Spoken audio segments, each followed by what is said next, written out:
அன்பார்ந்த நண்பர்களே, உங்கள் ரங்கமணியின் அன்பு வணக்கம். நீங்கள் எல்லோரும் நன்றாக இருக்கிறீர்களா? என்ன நண்பர்களே, முந்தைய காணொளியில் நீங்கள் யாரும் எவ்வித கருத்துக்களையோ கேள்விகளையோ பதிவிடவே இல்லையே.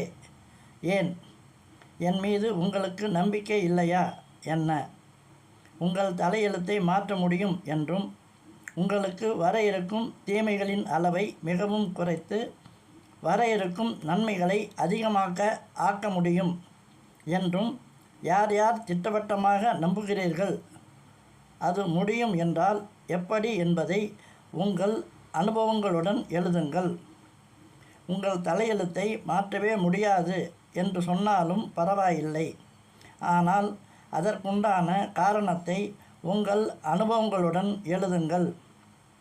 இதை பற்றி வள்ளுவர் எழுதும்போது, ஊழிற் பெருவழி யாவுள, மற்றொன்று சூழினும் தான் முந்துரும் என்று எழுதி வைத்து சென்றுள்ளார்.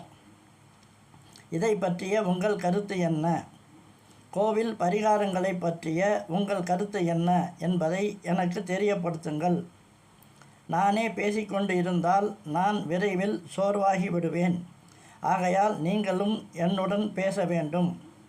என்ன செய்வீர்களா? மீண்டும் பேசலாம். நன்றி, வணக்கம்.